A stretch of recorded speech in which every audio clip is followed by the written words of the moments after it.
7 on the dot. Turn it up, give it all you got. Stories and facts, let it unfold. Strange little truths in the tales we're told. Cat Hobson's on and the air feels alive. Questions in the dark come back to life. UFO lights and the shadowed signs. Paranormal calls through the phone lines. Lean in close, don't look away. Something in the static wants to say, open that door, let the wonder in. Sunday night starts once the signal spins. Fake magazine, radio, Cat Hobson, take me there. Hello there. I am so glad you're here tonight because I'm here to tell you it has been a day. I was doing some last minute diving in the archives, in the UFO files, and things got a little interesting, but that's okay because I can always be sweet and southern when I have to, right? But this has been so much fun doing this series on the UFO files, and I did not know exactly what I was going to find, but it has been educational and very interesting, and I hope y'all have been enjoying these along with me because, you know, when Fate started, it was all about the first UFOs, right? And Kenneth Arnold's experience, his hey Melinda, his whole big thing was that. And then now we have a new owner who is also very into that. And so that makes it fun because, you know, I'm a ghost hunter, but I'm also a ufology student. I have been doing that for a little over, well, I've done paranormal experience for 10 years and I've done Fate for 5, but I was already doing UFO events before I started doing Fate. And it's been something that's a lot of fun for me. I love it. So to see this happening now, I was at Contact in the Desert a few years ago, getting ready to go get on my plane, and Cheryl Costa was there. And she was down in the lobby. I had packed. I was coming downstairs to check out. I wasn't staying for the workshops because I had to get home. It was Monday. And I had seen something when I was flipping through my iPad, but I was in a hurry. I didn't read anything. I was going to read on the plane. So when I came down the stairs, Cheryl said, "So, disclosure, right?" And I'm like, "What?" And she was like, "They have videos. Have you not heard?" I was like, I was packing and getting dressed to go. So the day that they were having this conversation, I had to fly all day from California to Alabama. I was going crazy. Fortunately, I had the package to where I could go ahead and do some reading online and, you know, that worked. But I was stunned. I never expected that we would be talking about Navy pilots chasing UFOs, about UFOs being, you know, transmedium diving in front of them. We all knew they did, right? But to have Navy pilots not able to catch them, and then, you know, there's a fleet of them over there. And I was actually, as I was going through the files today, I heard that video again. And it still gives me shivers. I just can't believe that we are at this point in our UFO experience, because people got laughed at for so long, right? Who's laughing now? Probably Chris Bledsoe. I mean, because it's just crazy, crazy. Hello, always in timeout, and thank you. I love doing it for you. She said, appreciate me looking into those files. It's just fascinating to me. And I was telling Carl this evening because I was having trouble uploading some of them. And I was like, oh, maybe I've been on that site too much. maybe I'm flagged. I don't know. But I don't think you can get flagged just for being interested, right? That's my story and I'm going with it. And now that I said that, my computer is glitching. So there's that. I'll just sit still. So, I am really excited to be here tonight. I do have some pretty cool things. I have some pretty old things. And so I had to load them. They were all PDFs because I went through the documents. Well, this program did not want to take PDFs, so I had to take photos of them and upload them as JPEGs. So we'll see how that worked.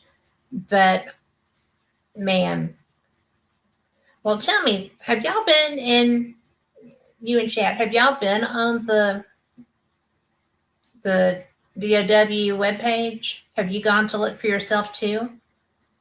Because there's so much.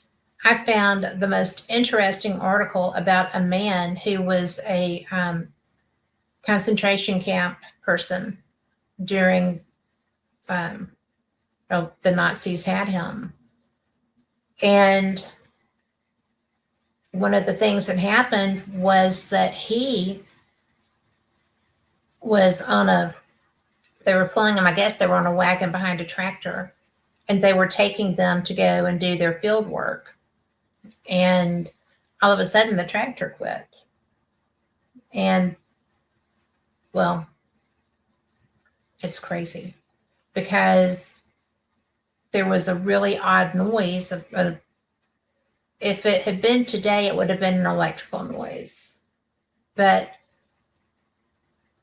as they're still trying to get this thing to crank up because they've got all these people to go and work far away.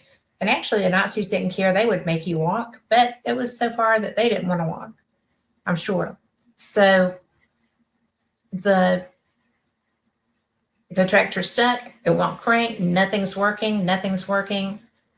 And this noise got louder, and a circular craft came up out of the woods a little bit ahead of them. And when it flew off, whatever it was doing stopped, and the tractor cranked right back up.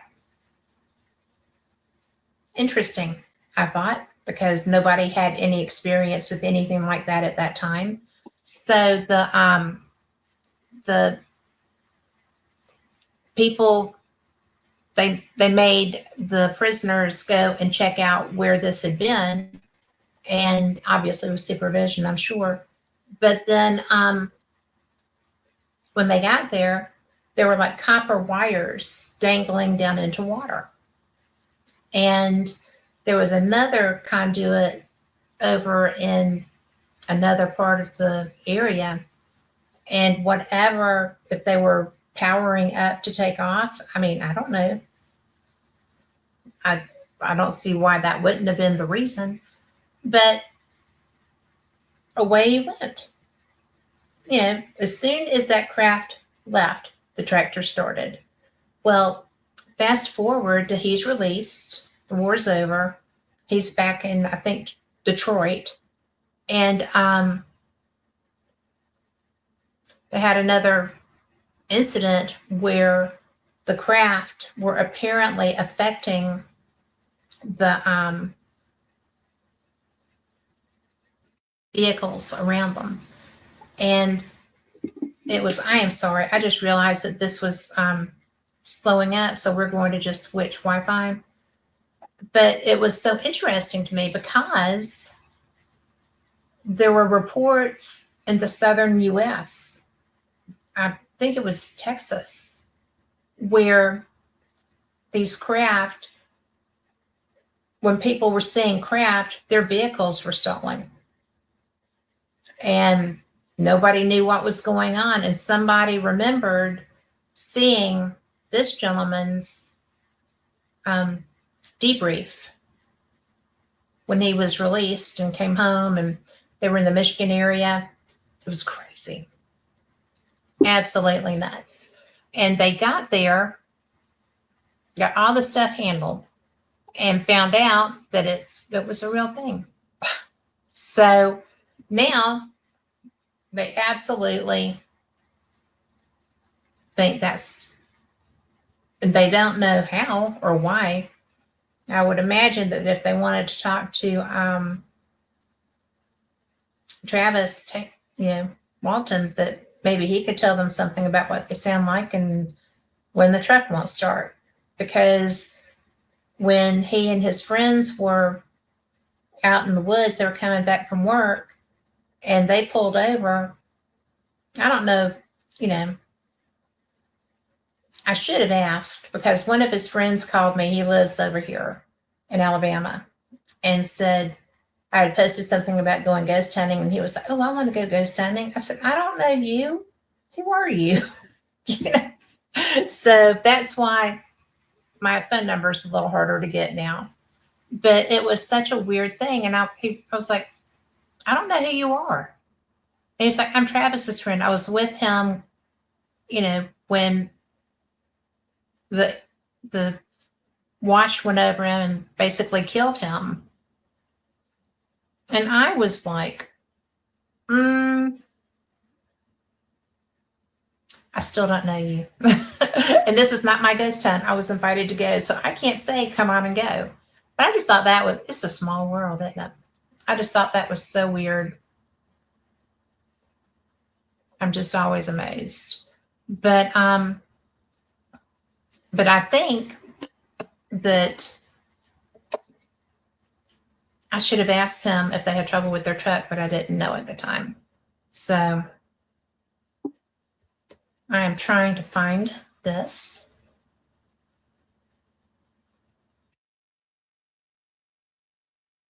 We'll see.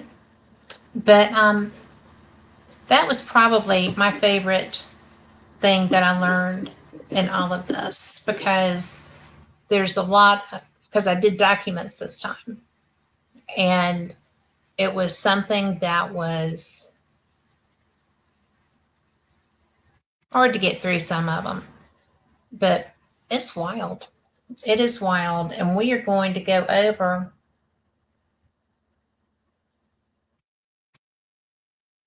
and see what we can do here.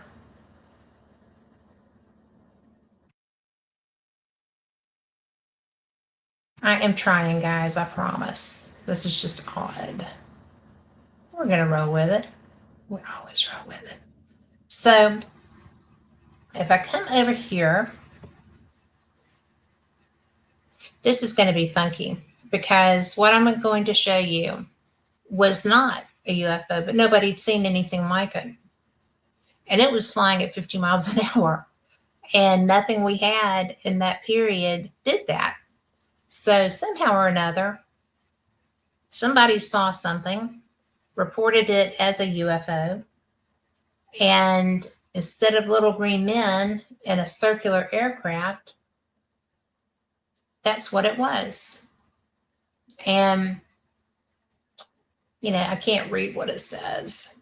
Well, it says confidential, but, that's obviously not a flying disc. And they thought that the only thing going were discs.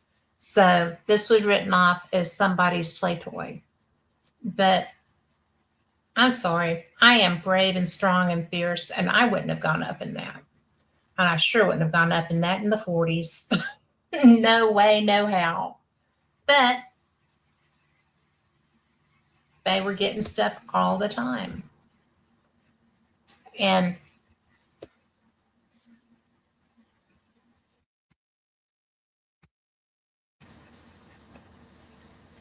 this is, I don't know who Mr. Armstrong is. I don't. But it was Mark's secret. Obviously, it's not anymore. But said, Mr. Armstrong, Paul Nitz asked me what the Air Force thought about the flying saucers, and I suspect that the others would be interested. I recommend, therefore, that you pass on the gist of the attached at the morning meeting tomorrow. Sanford gave it to me at the IAC. And of course, they did not include what was given to them. And said, subsequently at lunch, fifth floor, Paul asked me about Jay, so I've given the quote of this to Paul, Doc, Howland, and McFall. And this is when they were actually doing meetings. Well, here we go. They were doing meetings, and they had big groups. I've got a thing in here that's going to show you some of that. There's actually a pretty good many images, and some of them I had to take photographs of because I could not download them in a format to upload here. And I'm really hoping that nothing major is going to be a thing. So let's see. I'm just going to go through these, and even with my glasses, guys, even with my glasses. And this is follow-up to that. To Mr. Armstrong. Paul Nitz asked me what the Air Force thought about the flying saucers, and I suspect that the others would be interested. I recommend, therefore, that you pass on the gist of the morning meeting tomorrow. Sanford gave it to me at the IAC. Is that the same thing? Subsequently, at lunch, fifth floor, Paul asked me about Jay, so I've given the quote of this to Paul, Doc, Howland, McFall. And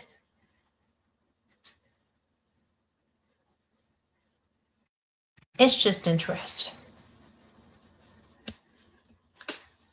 As one I saw before, let's take this, because I had to enlarge it because bad eyes. So, oh, well, duh. I was reading the same one. I thought it sounded familiar.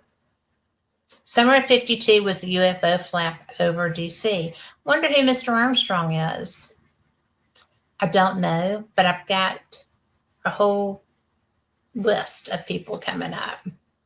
This is from the Executive Office of the President, National Aeronautics and Space Council, Washington. Memorandum for Mr. Robert F. Packard. So if you're just listening, I'm going to read this to you. And Packard is the Office of International Science Affairs, Department of State, Washington, 25 DC. And this was 1963. Thoughts on the space alien race question.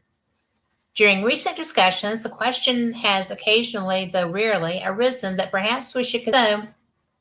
In my own mind, I find it difficult to side with the flying saucer advocates, but the almost total impossibility envisioned by most scientists also is disturbing.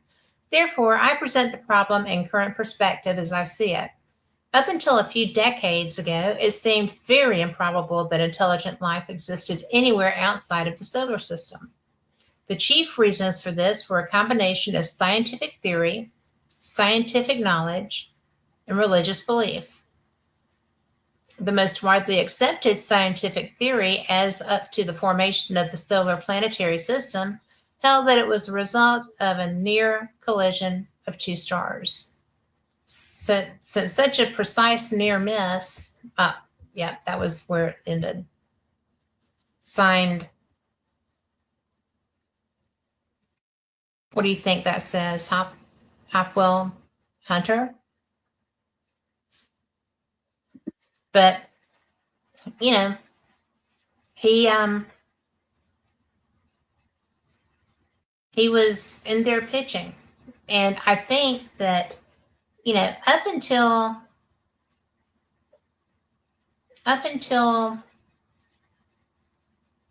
Oumuamua was an eye-opening experience for most scientists and very exciting. Not nearly as exciting or controversial as the comet. But Summer, yeah, it was just so interesting that there was a lot of flack over that comet, as you all remember. Dr. Avi Loeb, who is a genius, he is unbelievably smart. He is very well respected, as we all know. Everybody is trying to keep it down low, keep it mellow. And Avi Loeb is like, that's not a planet. Nope, that's not a planet. Just not a planet. And the people that I respect the most in the field of ufology were pretty much so frustrated because it was being sensationalized. And it was flipping sensational to start with, right?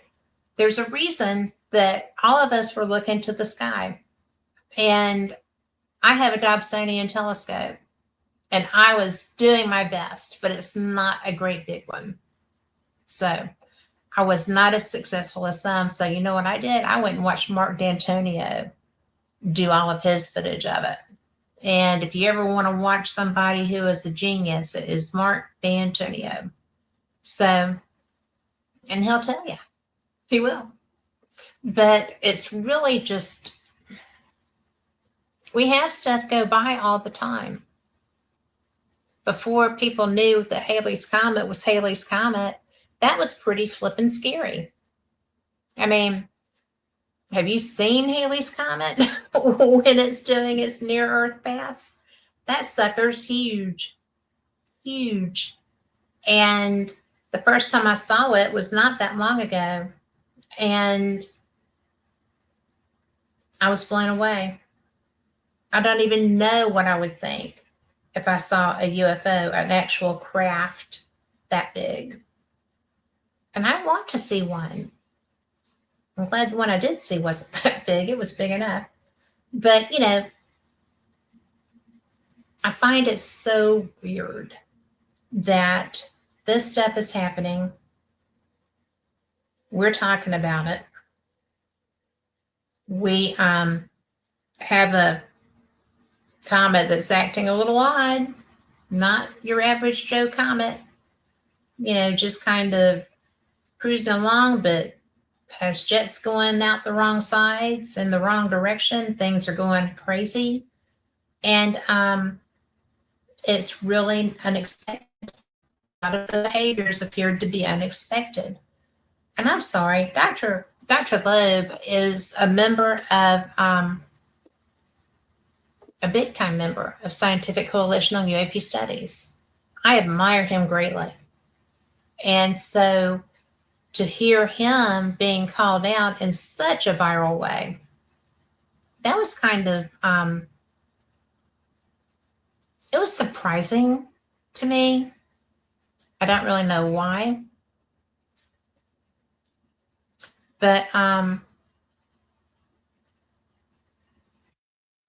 this says that my browser has lost connection to my camera.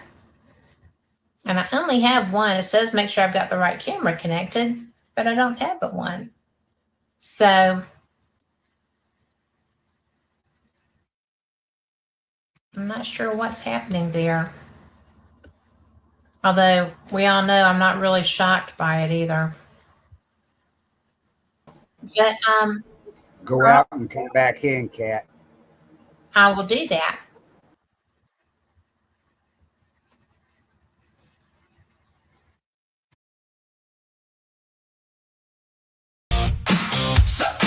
Sunday night, Sunday night, 7 on the dot.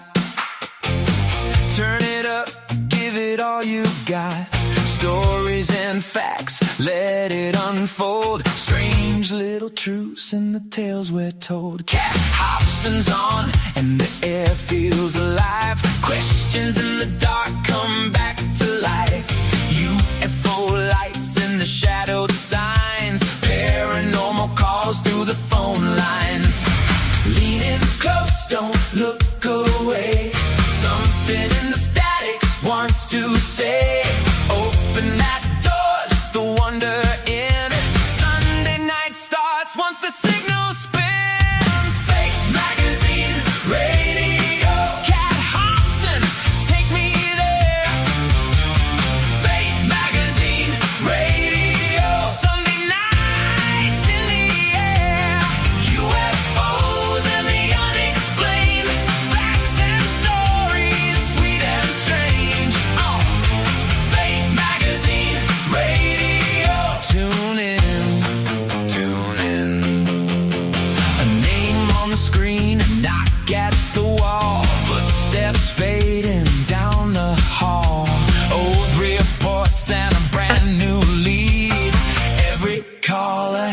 different.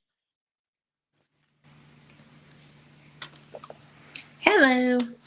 Well, I am back, but I am on my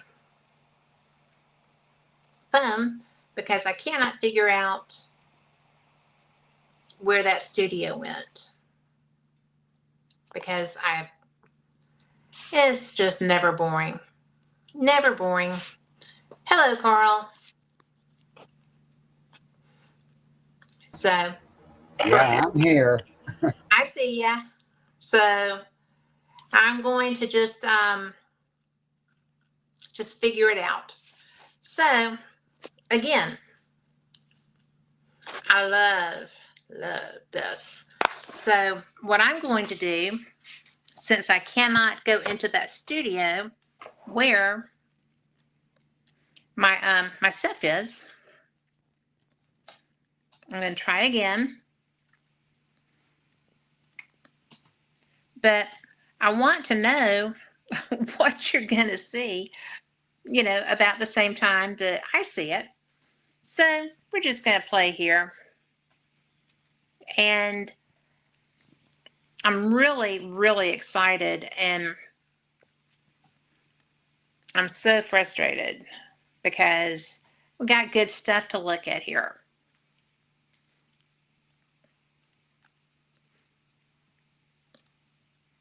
Well, I don't know what's happening. It just told me to,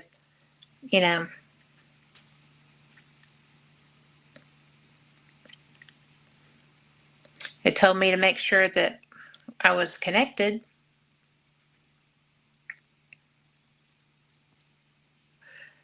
So,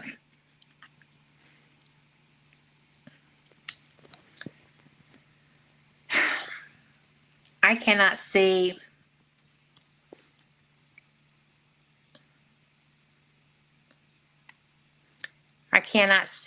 my images. Do you want me to bring the images up? Yes, because apparently I see some of them. But if you could, that would be terrific. Okay. Here we go. Let's start with. Can you see that? I can. That is that list that I was talking about that has, I cannot really see it because this is my phone. This is the conference and aerial phenomenon held at 1300, the 16th of February, 1949. Yeah. And this was obviously 2 years after Roswell. So Right. there's a lot of interest in this because they don't. And she's gone again, folks. So we'll see what happens here. I will bring another picture up. See what this one is. This one is the United States Atomic Energy Commission. And it's too small for me to read on the screen. But here she's back again. So we'll see. No camera hooked up. Okay. Ta-da. Well, I don't see my Well, camera. I hear you, but okay, there you Here I go. am. I brought this Okay. one up. This was interesting to me because this was the Atomic Energy Commission, and this was research and development routine meeting. This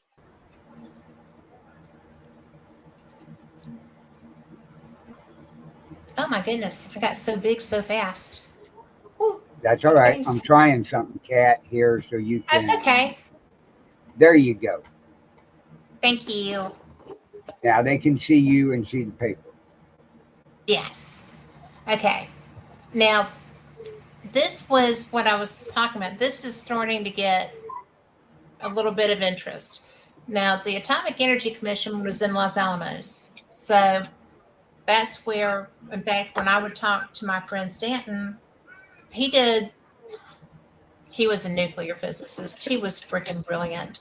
I know all these people that have got so much education and so much vast knowledge, and they just don't mind sharing it with me. How fortunate am I all the time?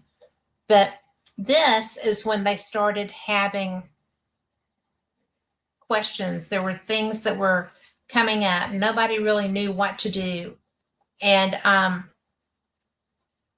they're sending a transcript of the minutes of a conference that was held in 1949. And everybody, and they called it aerial phenomenon then. You can see it there if you can read it. But it was really something that, UFO became a term that was kind of a layperson's term. And then, the next thing I knew, I heard Hillary Clinton say, oh, well, everybody calls it, aerial phenomenon now. Like, duh. And she lost a lot of fans that day, I think. But so we're back to, aerial phenomenon. But they had people, that were so aware that they were seeing stuff. You had pilots seeing stuff. I mean, the guys with the Nimitz were not the first pilots to have an experience like they had, but probably with a transmedium craft, because I hadn't really heard very many people talking about air, water, land based craft prior to that. But it really is just such a cool thing, because it's almost like we're going full circle, right? They were very much accepting of that. You have to realize that, we have had UFOs at the White House. I don't know if y'all remember that. And then there was the Battle of LA, which was a real thing. Probably not quite like the movie, but it was a real thing. And it was trippy dippy. I cannot even imagine how the military felt when they saw this craft at the White House. They were circling it. They were all over it. And they scrambled to get up and battle them. To my knowledge, they didn't have to. I don't really remember that. But the Battle of LA was real. And something did happen. It wasn't just a movie. And it was, so we've had them on both coasts. One in our seat of government, one in the area that beams out all the microwaves and radio waves that can maybe be picked up away from here, So I always find that interesting. I'm such a geek, but I do find that interesting because I think that it makes a big deal when you start talking about the things that, just because they're unexpected and just because we can't explain them doesn't mean that there's not a rhyme or reason to this. And I've always thought, because I was in the summer before 7th grade when I saw one. And then that night, there were red and green lights outside of our apartment because they were coming into my sister's and my room. The lights were. So I do believe in this. I do know that they're there. The first place we went in Scotland the morning after we got there was a place called Bonnie Bridge, and it's supposed to be a hugely active UFO place. I was too busy looking at the Aussies, the doggies. So, but there were there were things in the air there that were unexpected. Andrea Perrin was like, "Oh my gosh, do you see that? Oh my God, do you see that?" But there were cows and dogs working them, and it was cool. So it was just an unexpected moment for everybody, I think. I absolutely know, having spoken with military pilots, that going into DC, there are always UFOs there. And it's almost like the description that they gave of the ones in California, with the Nimitz group, were the same description that someone had told me about the UFOs that are on the side of, but still where they affect pilots going into DC to the air base there, because they may be, genius alien pilots, and their craft are not easily visible. Kind of like a shield, I think, is how it was described to me. This is by a genius pilot. I mean, it wasn't some guy off the street trying to be a bozo. This was somebody serious. And he was like, we hate flying in there. And I thought, well, if you hate flying in there, should I even fly into Reagan National when I go to, the Gettysburg Battlefield Bash? I don't know. That you don't really think about our pilots having to have those concerns. I mean, everybody who flies here, you can see Russian MiGs. I don't know what China flies. You've got, you can see an earthbound combatant. But if those UFOs are not quite so visible, you have a problem. And it is a safety concern for the pilots. And that's one thing, when I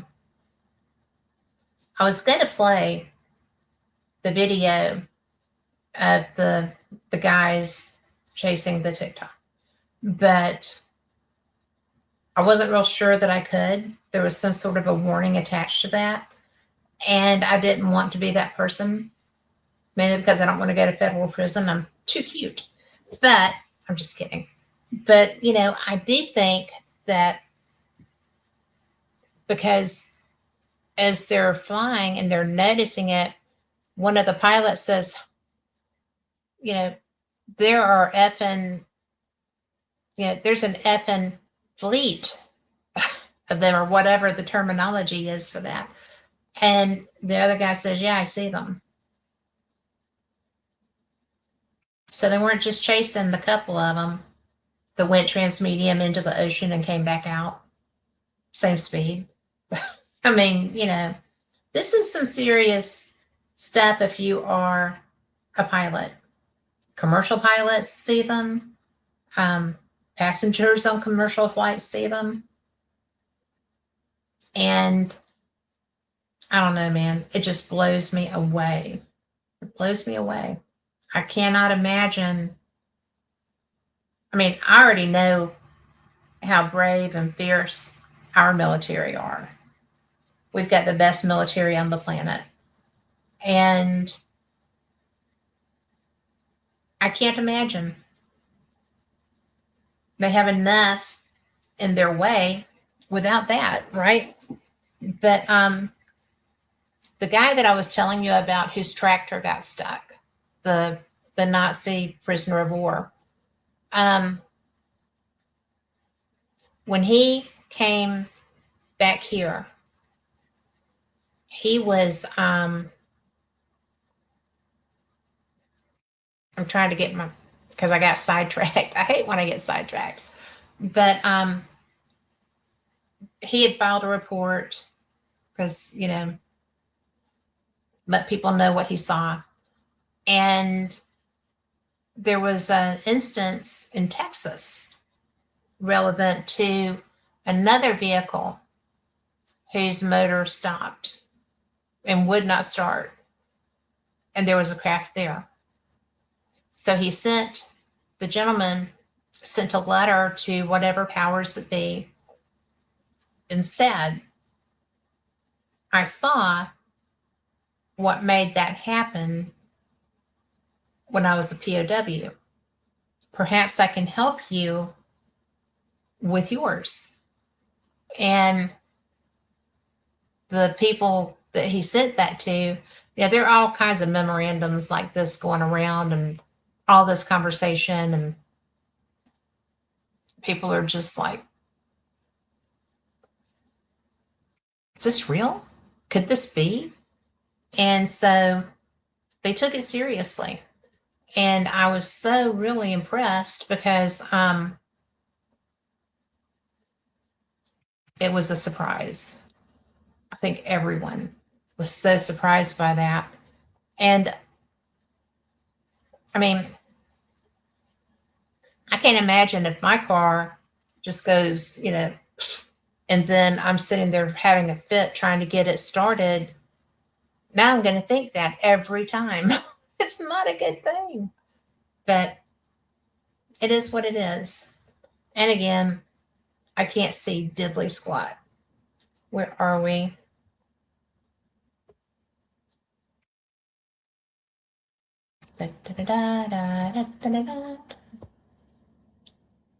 What is this one?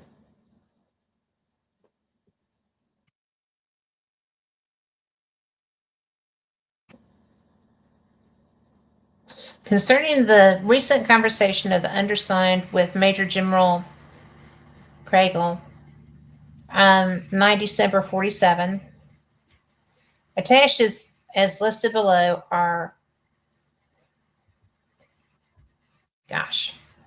copies of the reports from this headquarters concerning flying discs. 2, comments of headquarters Air Force on these letters have never been received by this command. Continued and recent reports from qualified observers concerning this phenomenon still make this matter one of concern to headquarters Air Material Command. Intelligence Department of this command is continuing the collection and analysis of all available reports for the commanding general. Now, this is from Colonel McCoy. And as I said, our guys take this really seriously now. They were taking it seriously then. And it's really,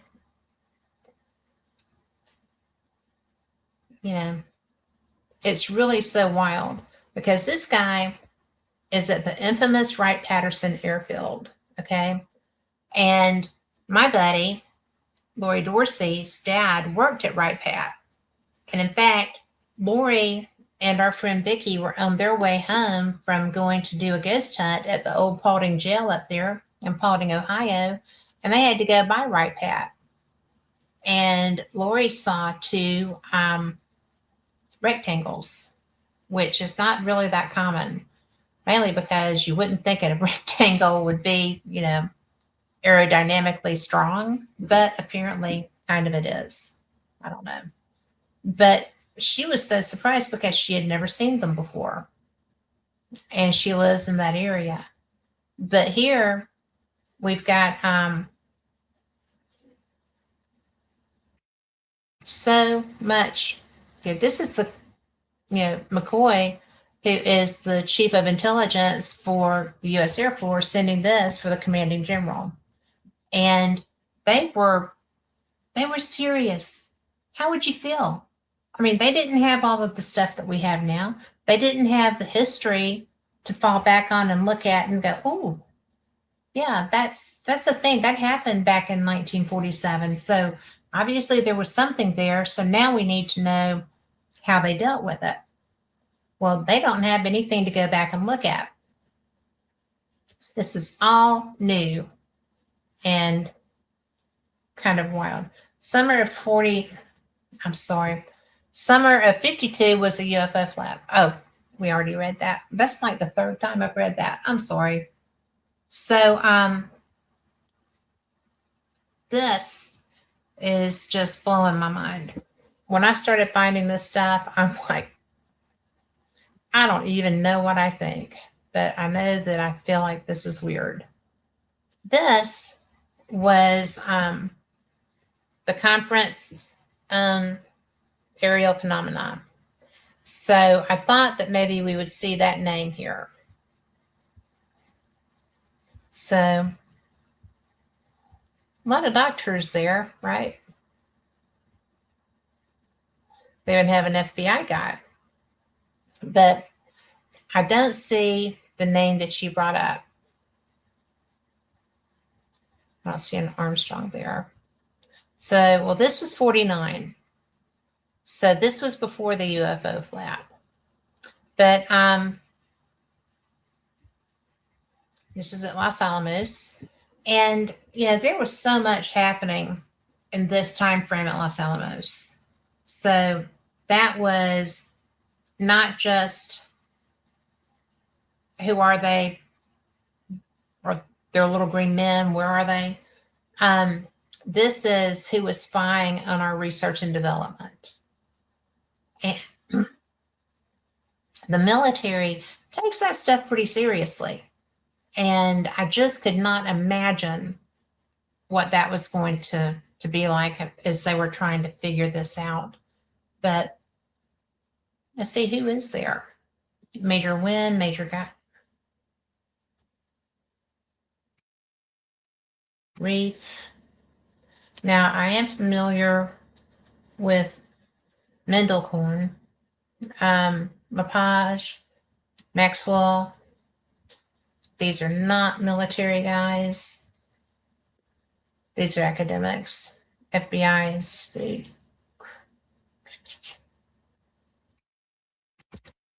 So that's a pretty good group of people. I didn't realize that it was really not that many military. But getting astrophysicists involved there. And then this, the Atomic Energy Commission. Dear Commander Mendelkorn, furnished herewith is a transcript of the minutes to the conference held at Los Alamos, February, pertaining to the aerial phenomenon. So, research and development routine.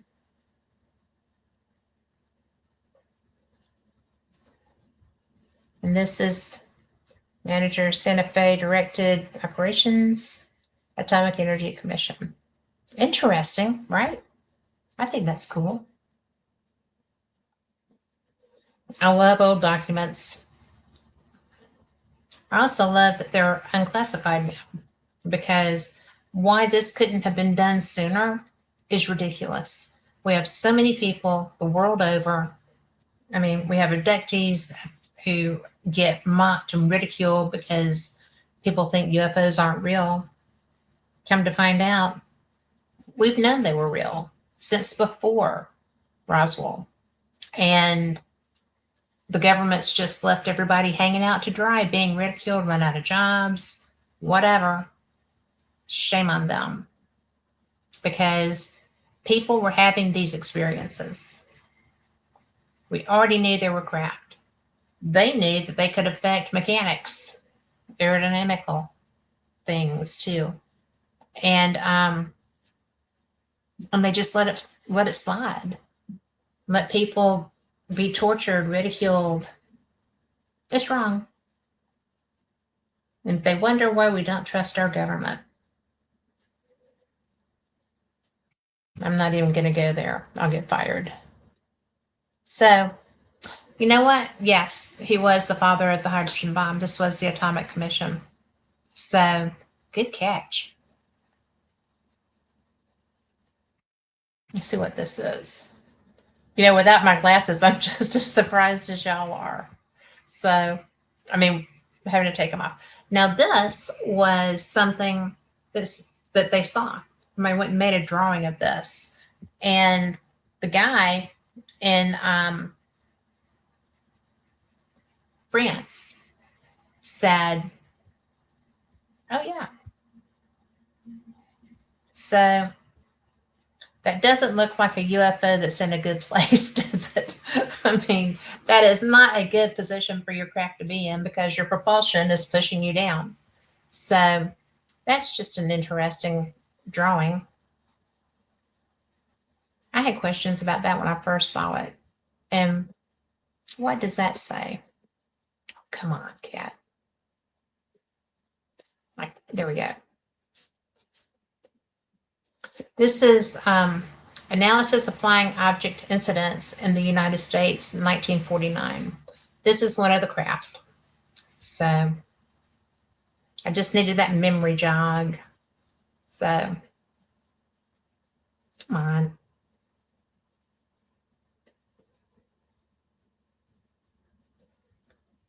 How do you know all these names? You are so good there. I'm impressed. Let's go to the next. On to the next.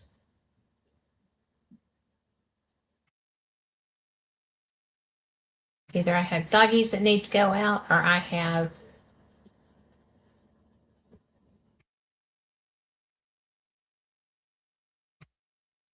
yeah. I wish I had better eyes. It'd be so better served if I had better eyes.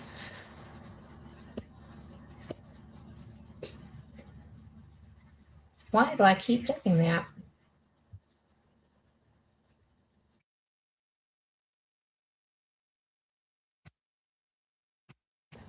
Wait.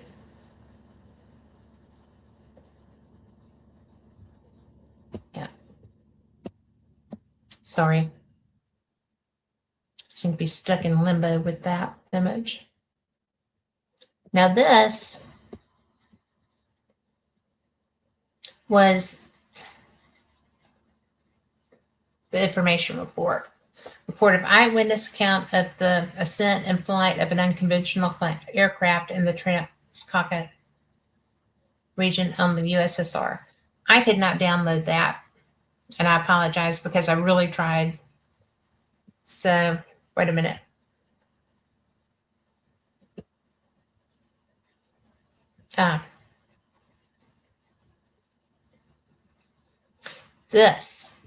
This was fun. And I'm not going to, I am stripping the UFO phenomenon of its irrational layer. So, it is not looked on highly in certain scientific circles to be preoccupied with phenomena that are deemed to come under the heading of popular mythology, or that are, at any rate, outside the realm of science. Such was the case with stones falling from the sky, which was long considered in our country to be the stuff of fable. However, the day that a meteor shower over the towns of Weigel permitted a collective and indisputable, I don't know what that is, it entered into the domain of science. 1 century later, NASA, no doubt haughtily, elevated those stones to proof of the existence of primitive life on Mars. Phenomena of this type pose a preliminary problem for the scientific approach. Does a scientific fact exist? When the phenomenon is a matter of experimentation, the criterion to be used is simple: reproducibility of the experiment is a touchstone and furnishes the fact that must not be interpreted. But the situation is more difficult when the phenomenon is not open experimentation, when repeated observation is the only basis on which one can go, as is the case in astronomy and for the most part geophysics. However, when the fact, albeit collectively and indisputably visible, it is easy to elevate it to the status of scientific fact. The existence of eclipses, comets, and novas has been recognized since ancient times, even though their interpretations long contained, and sometimes still contain, something to mention. Thus, collective and simultaneous observations plays the same role as reproducibility of experiments. This is not true when the event is not only rare, but discrete as well, and when there is a small amount of evidence at each occurrence, which opens the door to various suspicions. Unidentified flying objects, or UFOs, fall into this category. One runs up against additional difficulties in the case of UFOs.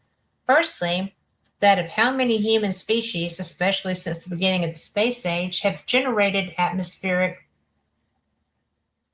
something the origin of which is not immediately ascertainable by those who observe. In any case, UFOs, the origin of which cannot be attributed as either a human or a natural mechanism that has been identified by science, are mixed in with something noise, the origin of which, although difficult to identify, is not at all serious. Moreover, and above all, the existence of unexplained manifestations, both in the atmosphere and occasionally on the surface of Earth, inevitably give rise to it's an existential question. Are we alone in the universe? And, no, we're not. I mean, obviously we're not. This is not new. It's not something that's, just a, oh my God moment, because seriously, Ezekiel left and went to the heavens in a burning, spinning basket, basically. So there's that. So this was what I read. The foreword was by Professor Andre Lebeau, former chairman of the Center of National and especially French National Center for Space Studies. And, if only the people that we have doing this work could have that attitude, right? Just because we don't know what it is doesn't know that we know solidly what it's not. And that gets me frustrated because you're supposed to have an open mind. Not so open that your brain falls out, but an open mind. And the reproducibility of any experience is imperative. I get that. But until you learn how to do that, you can't just blow it off. I mean, just because we don't know the formulaic answer doesn't mean there's not one. What if all of the people that do medications quit because that's not supposed to work? Holistic medicine worked a long time before anybody knew why it worked. And I feel like we get above ourselves.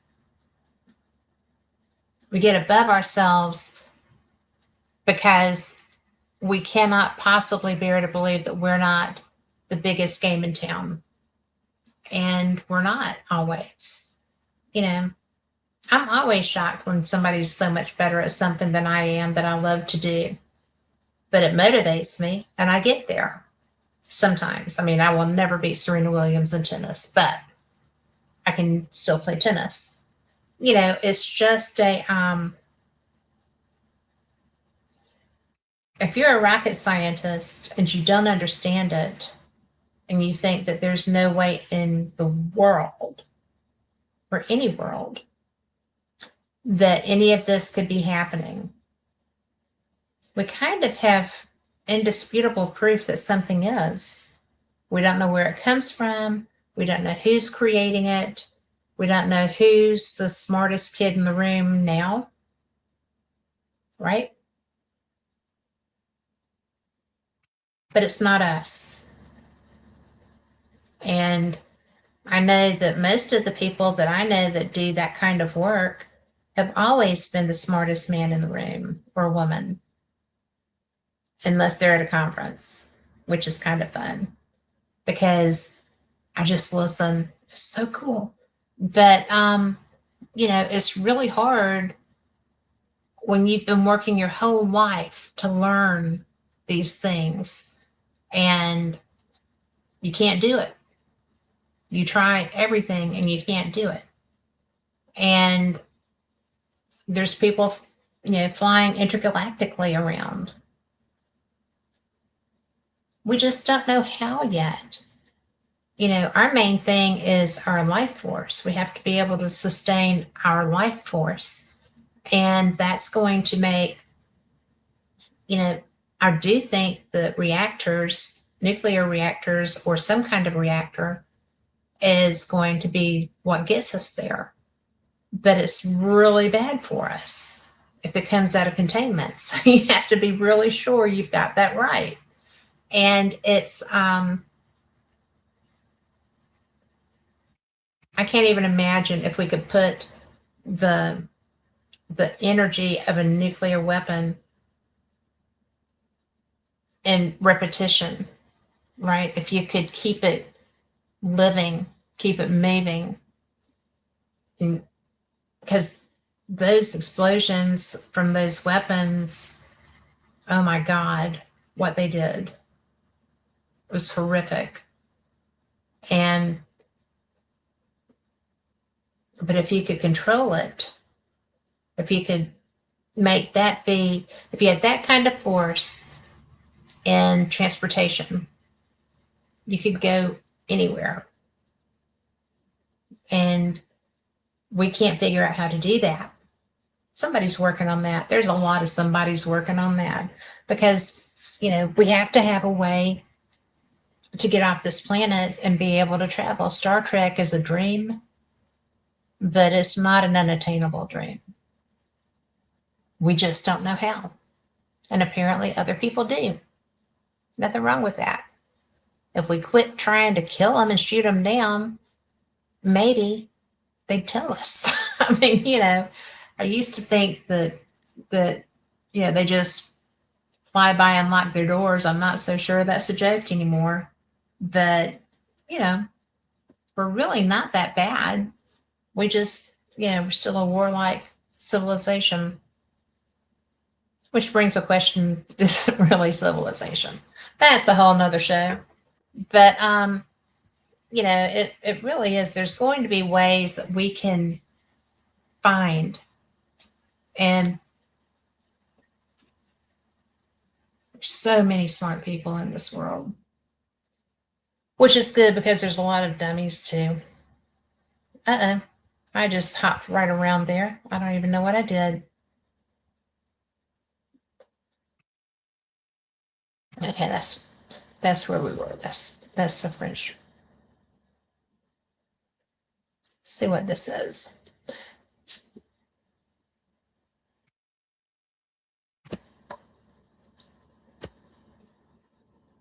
Oh. In compliance with something 800-4, dated 8 November 1949, and letter headquarters, U.S. Air Force, subject reporting of information on flying discs, dated 6 February 1948. The following information is submitted. Date of sighting, 20 September 1949. Time of sighting, 0906. Where sighted, 3430 Northeast, Griffey's Air Force Base, Rome, New York. Ground not applicable. Air type aircraft C-45, speed 160, altitude 10,000, direction of flight 250 degrees. Distance and direction from city, town, or known landmarks 30 Northeast, Griffey's Air Force Base, Rome, New York. And, it's just, yeah, that happened. Here's your details. What is this? This Cometa is a French association that studies UFOs and defense. What should we prepare for? Nobody has the answer for that yet. Or if they have, they're not talking about it a lot. This paper originally appeared in the special issue of the magazine VSD, published in France, July 1999. I could not find that, but I am still looking because I'm going to read that. So people are trying to find out. it would be irresponsible not to. It's what we do. Now this is fun. Checklist, unidentified flying objects. 18 February 1948, 501p, creature. And says, I don't know what that is. Name of observer, occupation of observer, editor. That's interesting. Address, Norton, Kansas. Place of observation, creature, is that Norcature, Kansas? Number of objects, 1. Distance of object from observer, not sure. Time and site, not sure. 30 to 35 miles above the Earth. Direction of flight, north to south. Tactics, north to south. Sound, 1 big explosion, afterwards a lot of little ones. Size, not sure. Bluish white, smoke smudge. Shape, mushroom. I've never heard of a mushroom-shaped UFO before. Have you? And I just, we get all these detailed reports, and then everybody always mocks the people making them. Now this, I thought this was interesting. Air Intelligence Information Report. And I can't read this. 2 masters. Okay. So this is a duplicate. U.S. Air Attaché, 1955.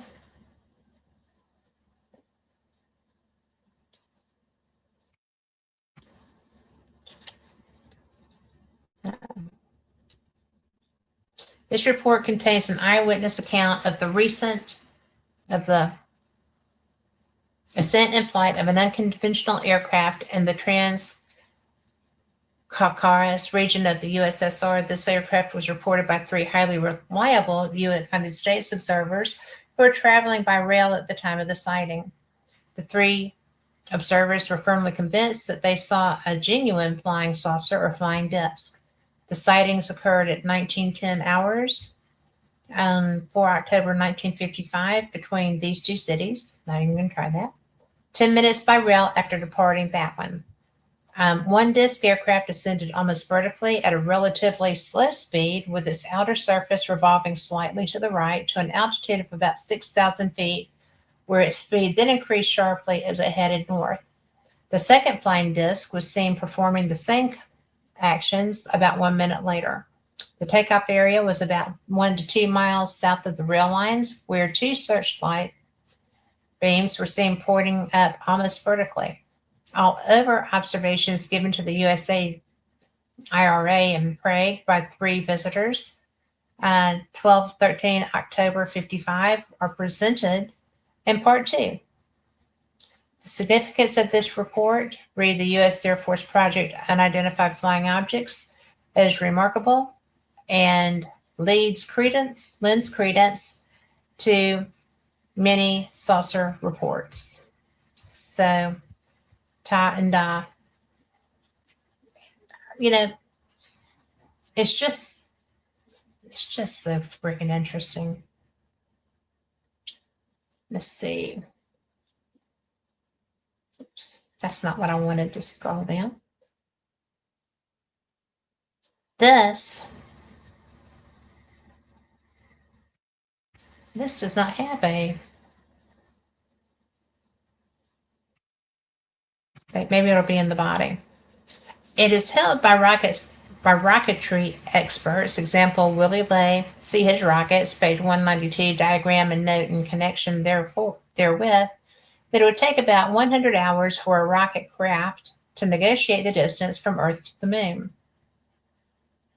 Prior to its explosion over this is that thing, that name, Norcature, this object of February 18th was variously reported as a falling plane, a jet plane, and a ball of fire. It is said by some to have left a trail of smoke behind it. It is the suggestion of this writer that the Army collect and assimilate reports on this object with a view to determining where it was seen as an object trailing smoke and where as a ball of fire.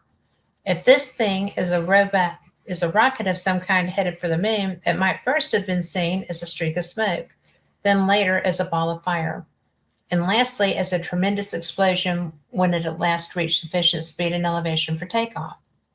The writer has in mind the various and unexplained reports on flying saucers and bases this speculation upon a long consideration of various oddments of reports whose significance might be of spacecraft from other worlds of space. The so-called meteoric procession, which crossed Turan in February 1913, consisted of a number of groups of illuminated bodies traveling in groups of three and moving in rigid formation, all pursuing a course across the same streak of the Earth's surface. If a line is projected backward along this line of flight, it will be seen that this line comes out at the position of the moon at the time. The 1913 phenomenon occurred in the mid-period of a series of reports on dirigible aircraft of appearance like Zeppelins, which were seen over England, and whose appearance terminated, or reports on the appearances stopped, just prior to the inferior conjunction of Venus of April 24th, 1913. Now, I'm sorry, that's a good report.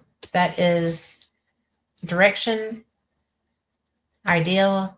It's really a good report. And it's so cool because he knew it was coming from the direction of the moon. And they can't just sit up there and eat cheese all day, can they?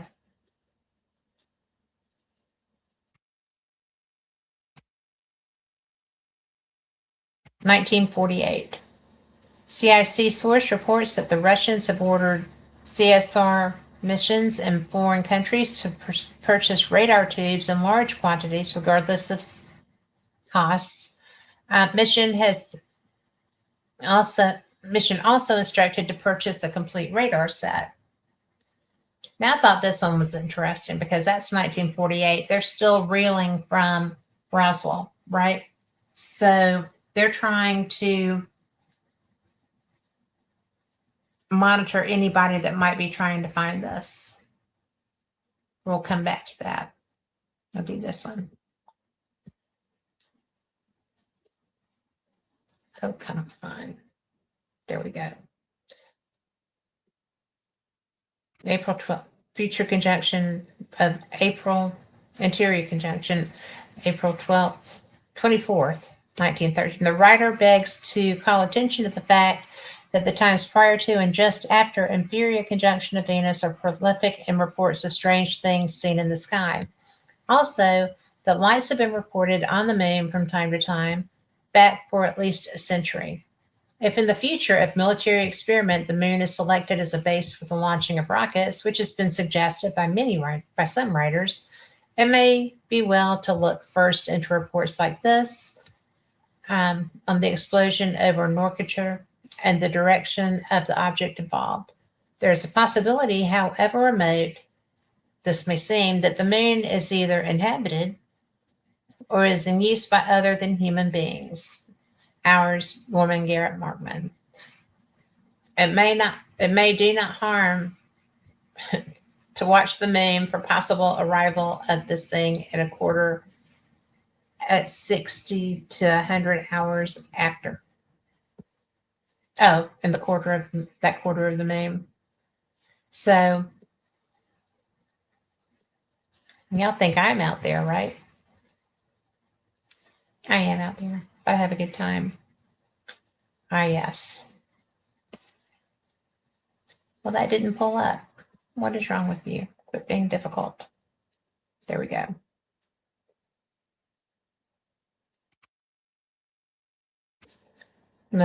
November 4th, 1948.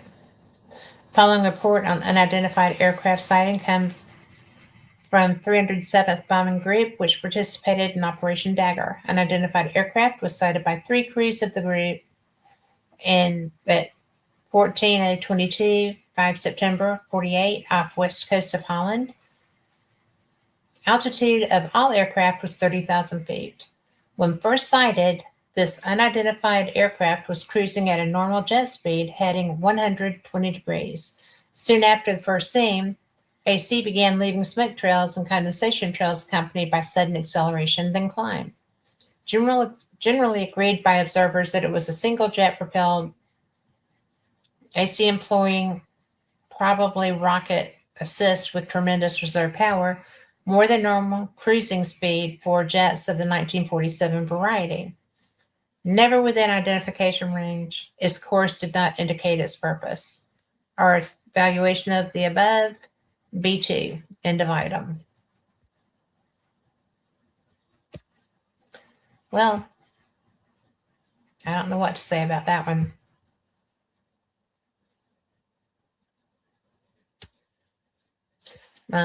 Secure transmission. Have we been here? We'll find out. This is also the United States Atomic Energy Commission, Los Alamos, and this is 1948. Dear Commander Mandelkorn furnished herewith is a transcript of the minutes of a conference held. We already saw that. My bad, guys.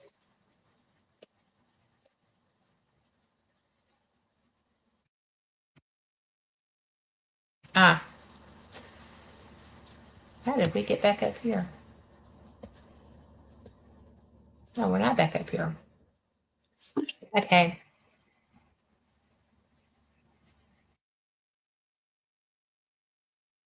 So this is 18 of 25 copies. And that's just the attendees. Huh.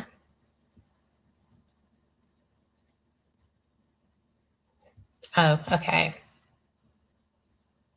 Apparently I was slinging them in here, guys. Because I have some duplicates. I was trying to get them to download and I wasn't sure all of them did. This is research and development routine.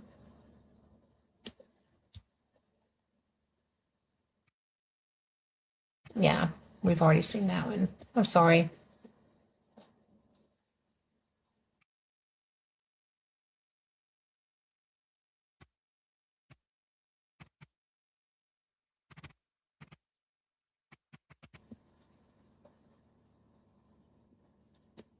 Let's see what this says.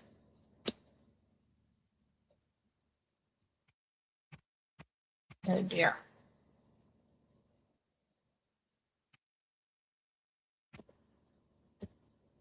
Well, 7865, which is a different file.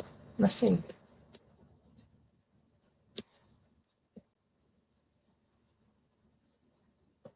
First end is a transcript of the. Well, I must have just downloaded every copy of that because that's a different file.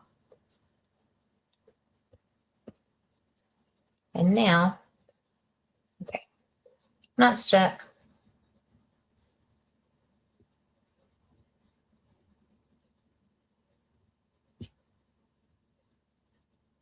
See what the 7, oh, there is that craft again. This fascinates me because it's just, I cannot figure out why it's pointed straight down. And then I wonder, is it really pointed straight down? But it is because that's how that is. Yeah.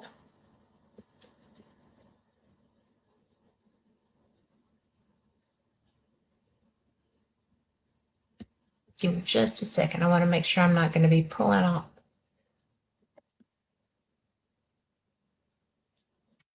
My Gemini keeps trying to come up. And what was 7863?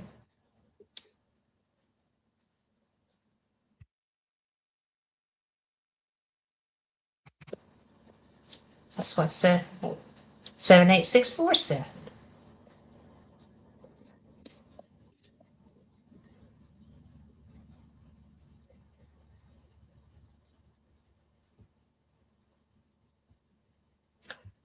That's the French thing. Yeah, that's actually one of the best things I've ever read.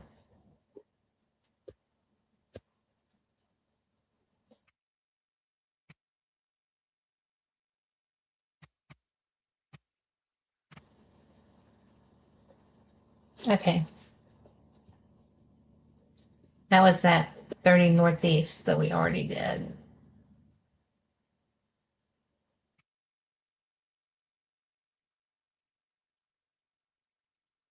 Bear with me.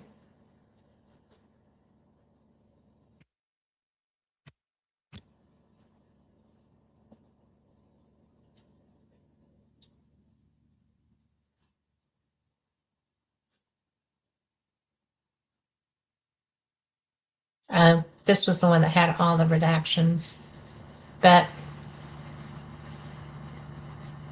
2020 Arabian Gulf.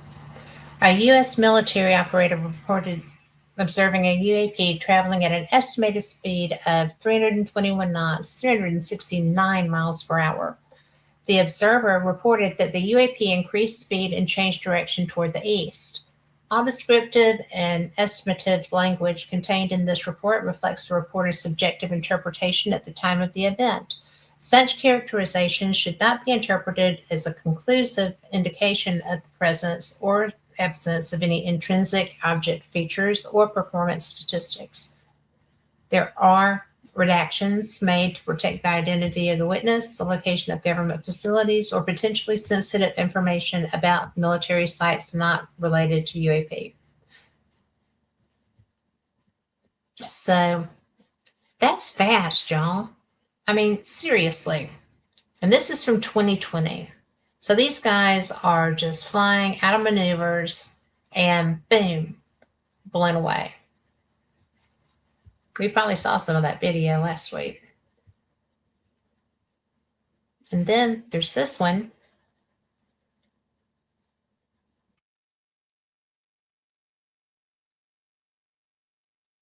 A U.S. military observer reported observing one UAP, estimating its speed as approximately 434 knots, which is 499 miles per hour. The observer described the UAP as diamond-shaped with a non-maneuvering probe at the bottom. The observer noted that the UAP was only visible when viewed via an onboard shortwave infrared sensor. Couldn't see it. The observer reported that the event occurred over a duration of approximately 2 minutes. All descriptions, all the same stuff. All descriptive and estimated language contained in this report reflects the reporter's subjective interpretation at the time of the event. Such characterization should not be interpreted as conclusive indication of the presence or absence of any intrinsic feature. Here is another one.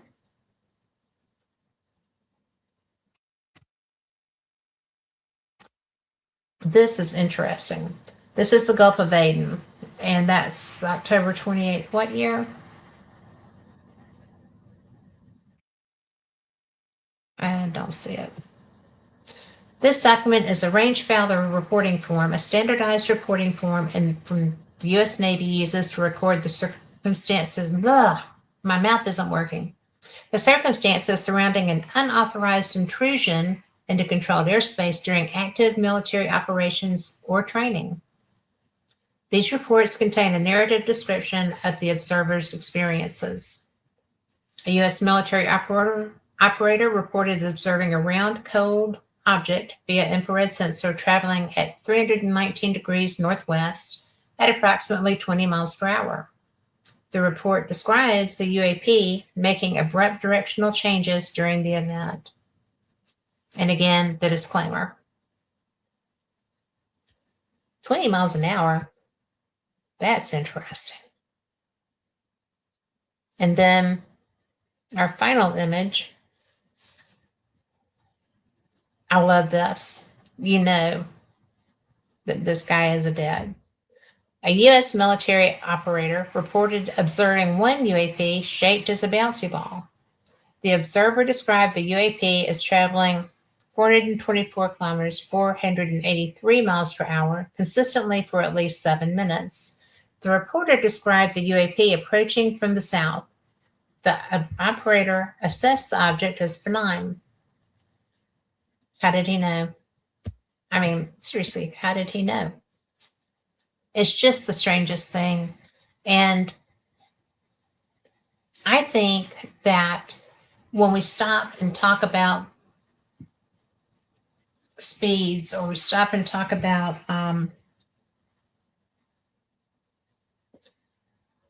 directions, we stop and talk about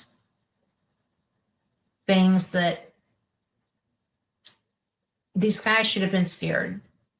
They really should, because that's a lot of speed. And at that speed, these guys, I mean, Top Gun feel the need for speed, right? These guys who fly these jets for us are, I mean, they are the best. They are so well trained. They have so much knowledge. They don't get behind, the controls on one of those on a whim. They have to earn that. We have, the Blue Angels, which fly out of Pensacola in the summer. They are the best of the best the Navy has to offer. And one of them, years ago, it was, I think, the first of the female pilots. She crashed and died. And if you make a mistake at that speed, even the speed that we do go, it's very unforgiving. And I think that our guys and gals, I think that our pilots, regardless, they're equally trained. They have to meet the same requirements. They have to have the same academic ability. They have to, because mathematics are a large part of that job. I know the computers do a lot of the work for them now, but what if your computer goes out? You have to be able to have enough confidence and knowledge to be able to get home. And it is so awful when they don't, because we love them.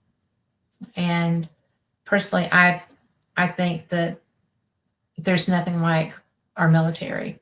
And I don't care what job you do in the military, there's nothing that would really be that easy. And 489 miles per hour in a plane or a craft. How do they sustain that? How do they survive that? We know what our pilots have to do to be able to fly at the speeds they go. They have pressure suits, they have oxygen, they have all the things. And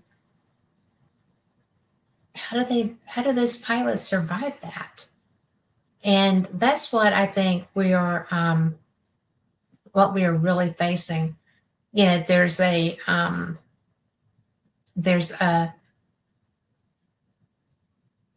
but yeah, I want to know exactly how that works. I'm not good enough at math to know exactly how that works, but I work on that. I've been in love with this topic forever. I like everything anomalous. And while Bigfoot and skinwalkers and, things that are of this planet, if they are interesting and fascinate me too, the fact that there are people of whatever they look like, they're people. They're still intelligent beings, and they're cooking it. They are coming from all over the place. And, the guy driving the Tic Tac, he blew our pilots off the water. And they were transmedium. they can go into the water. And we have no idea how they're doing that. We have no idea where they come from. We are having physical evidence of UFOs now. We are having documented on equipment, getting readings on them. We don't know. What I found interesting was the guy flying with the Nimitz experience. The guy that's chasing him was like, he is effing amazing. He is, unbelievable. And, and then, there's a, whatever he called it, but anyway, there's tons of them over there. There's a fleet. There's a fleet of them as they're pursuing the one. There's a fleet. And so you can't catch the one. What are you going to do if that fleet comes at you? And that's something they have to think about now. It's like the pilot that was talking about the same experience in DC of seeing a fleet at the mouth of a river. They're there. What are we going to do if they come at us? Do they see us? I just cannot express how hopeful I am that our pilots never have to find out. But I do think it's criminal that our military has been sending them into environments where they have to worry about that. Because would they still do it? Yeah, I think most of them would, because that's what they do. They go up and they fight the battles. There's not a pilot that we have that doesn't think he's the best one there is. And for him, he's right. But when you're going up against an opponent whose capabilities are off the chain, who is flying a craft that can do circles around you, that can get away by going underwater. How cool would that be? But, it's really, I don't know. How do they deal with that? What are they going to do with that when they catch it? That is another thing to consider, too. And now I'm getting all slow again, I think. Am I right, Carl? Getting kind of jerky there. But I don't know. I think that this is one of the best topics that there are to go. I'm going to step out and step right back in. Talk amongst yourselves. I'll be right back.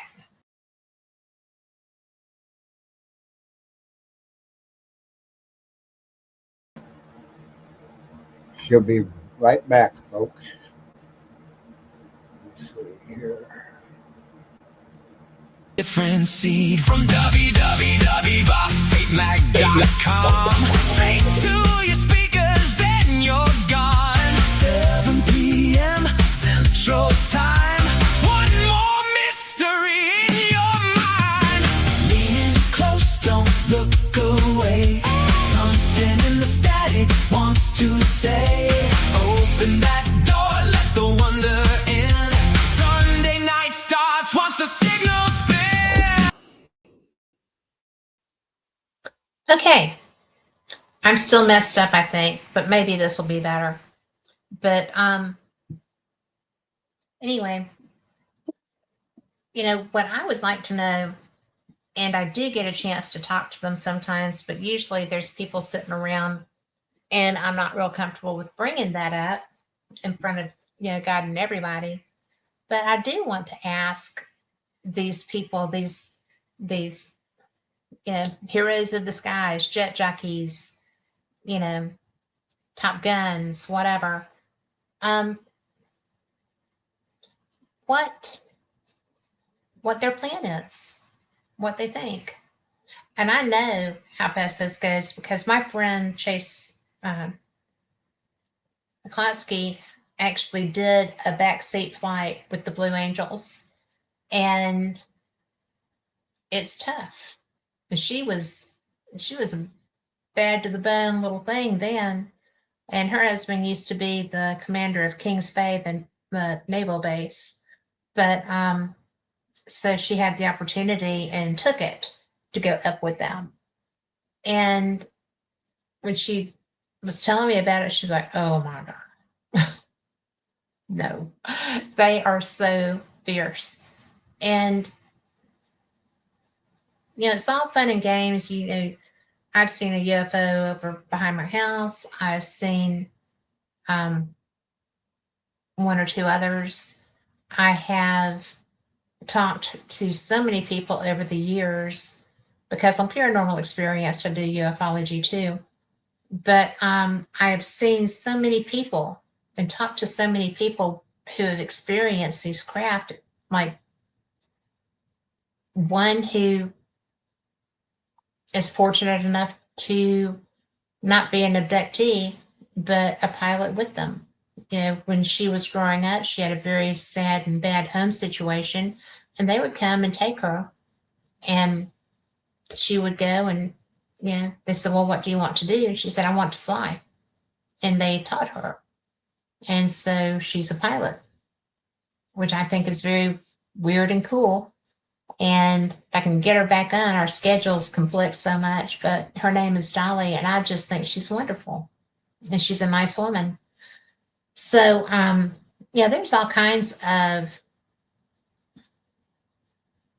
there's all kinds of situations where people are interacting with these craft and the people that fly them. The majority do not interact with the people that fly them. And that to me is curious. They're coming, they're observing. Am I a little concerned that they're observing our military capabilities so closely? Maybe a little bit. But they've been there forever. We don't know who came first. We don't know if everybody came at the same time. We're not real sure how creation worked, or the atom that split that started making stuff grow. We don't know. But it's still something, because I don't think it's going to be long before we start interacting. They're very curious. They're very busy around our planet. And they're very busy observing our military. I don't know what that means. But I do know that we're all going to find out together. And it's just, it's a little scary, really, because I don't know what to expect. And I hate situations where I don't know what to expect. But I think that there are people that will say, "Well, they haven't harmed us yet." Well, there are people that have been harmed by them. People who have been taken that did not have a good experience. And if you ever want to go and find out about that, you can, or if you are an experiencer. If you're not an experiencer, you can't go into an experiencer group, but they have experiencer groups at almost every UFO conference. If you are one, they have counselors that can help you. I think that that's a big deal, because not everybody is a big fan, and a lot of people are traumatized. Do I think they mean to traumatize them? One person that I'm aware of, I think they did. I don't know why, but I'm looking forward to getting to see who they are. I really kind of am. And it's starting to look like it's going to be coming sooner rather than later now, because we're interested back, right? And I really hope that we're not those people, like in what is the name of that movie? The Independence Day. I hope that we don't set up a controversial relationship right off the bat. Yeah, I hope that everybody behaves and just tries to get along. But I'm really looking forward to even more of these files coming out. There's a lot left. But I do think it's very cool that they're coming from every period of our ufology experience, right? We've got now they're releasing the initial research. And now, you know what? I just thought of this. Oh, what is his name? Jacques Vallée. Jacques Vallée had written the book with Paolo, and it was called Trinity. And he reached out and said, I'd like to do an interview with you. And I'm like, well, heck yeah, let's do that. He called.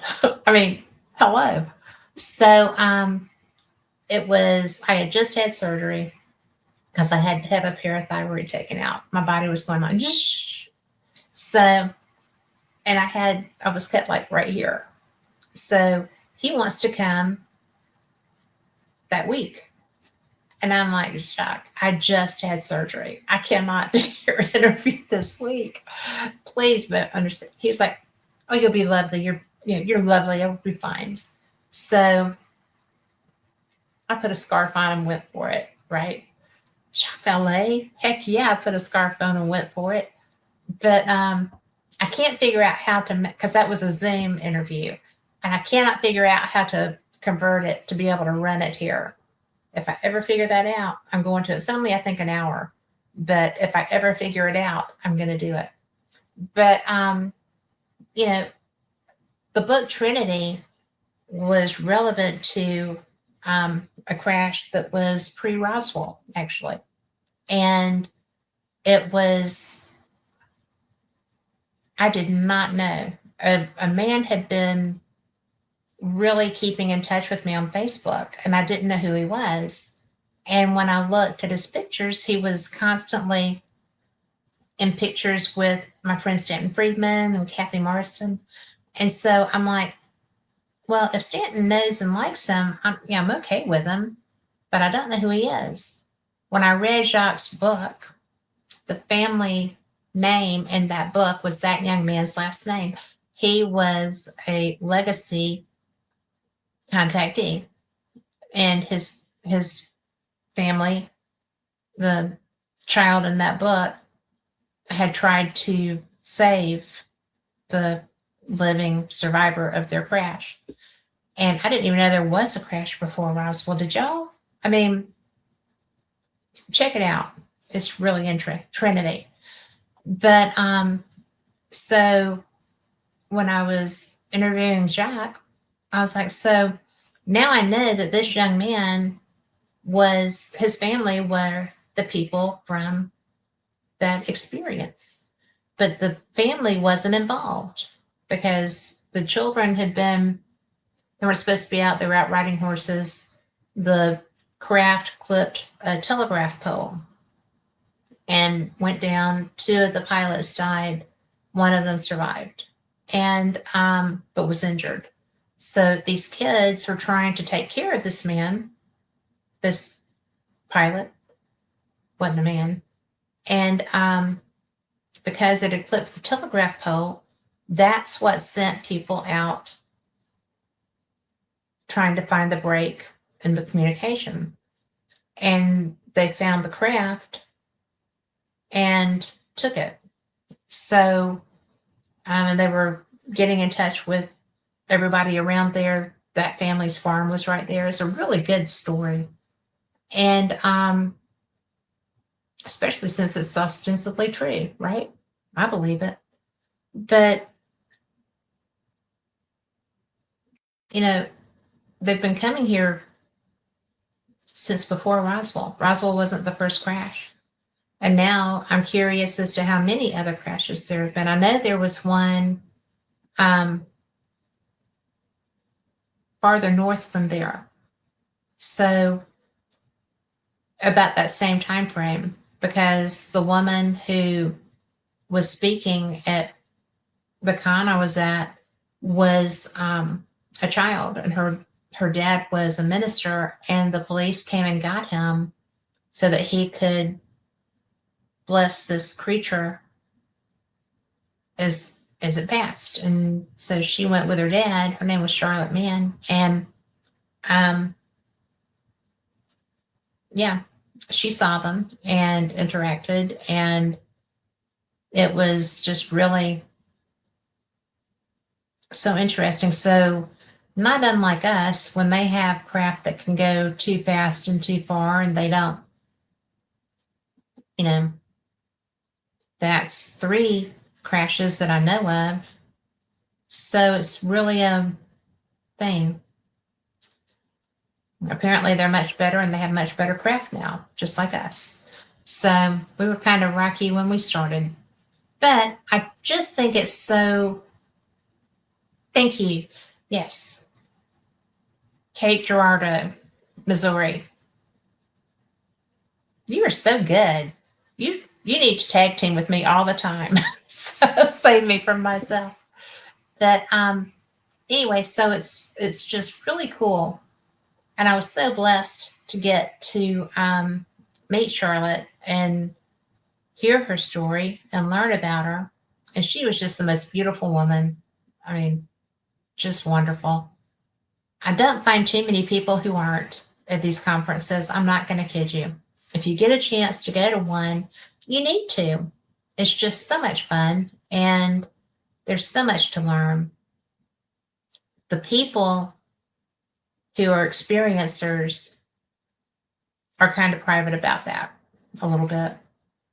And if you're not one, you can't be in their sessions. And the fact that I am one and I was press was an awkward moment. I had to give up my credentials for that experience, and obviously I wasn't going to take notes, so it wasn't my business. But well, I have lost my screen. There we go. I don't know what that was. Just lost everything. And now I got live support. Not now. But that was weird. Didn't even know I had live support. But I consider it a blessing. Every time I go to, whether it's a big UFO conference, whether it's a smaller one, I'm the same with paranormal conferences, but the UFO conferences, when you speak to somebody who's an experiencer, you never know what kind of experience they had. And I try to be respectful of everybody anyway. But if you do go to one and it's your first one, you really need to know that if somebody has, those experiencer groups are private and personal, and people are sharing a lot of stuff. It's really something that matters a lot. I think that there's the opportunity to do that. And Kathy Martin is somebody who is a facilitator for that. When she was at 2 that I went to, and I sat in at 1. But, most of those conferences that are the bigger ones are out west, in my experience. And that seems to be the draw. Maybe they like it hot. Maybe, aliens like it hot. We don't know where they come from. If they're closer to the sun, I bet they do. That would be what they were used to. But, I just, as we get more releases, I'm sure there's going to be more coming out. I'm going to stay on this topic because I like it. It's fun for me. And I know that a lot of y'all like it too, because I'm getting a lot of feedback. And I just think that this is something that matters. There's something going on. We are, it's ramping up too. It's not getting less, it's getting more frequent. And I just hope that it's going to wind up being good interactions. I know that I live in the South, there's a lot of hunters and they're all excited. And I'm like, y'all are sick buzzards. But, we don't know what we would be getting into. I've had Al for a long time. I had a blue one. He died. It was tragic. But I think a dog helped with that. Maybe bit a toe. Might have been a kid that bit a toe. But, it's such a big deal to me to be able to learn these things and to share them, because I love that. And I love when other people in chat or just at conferences that I go to share with me. It's really fun and really great. So, and like I said, I've done this topic since I started doing radio, and that is over 10 years. So it's fun. It's interesting. It's really fantastic. So thank you so much for being here. Thank you for listening. Thank you for the input. And I will see you Wednesday night. And that will be for Paranormal Experienced with Kat Hobson. And I am going to be covering probably some Scottish and English haunted locations. Some of the ones in Scotland I've already been to, some I haven't. So I'm going to be researching. I've got most of it done already. But I'm just going to share some of that because I think it's a good time. So I will see you then. And I know that I'm a little bit early. I guess I should maybe do something more, maybe just a minute or two. But if you had a question about any haunted location, US or Scotland, or if you had the chance to go, what would be your favorite one? The one that you would just not be able to leave without seeing. Do you have one? Because I hit some really astounding places while we were there.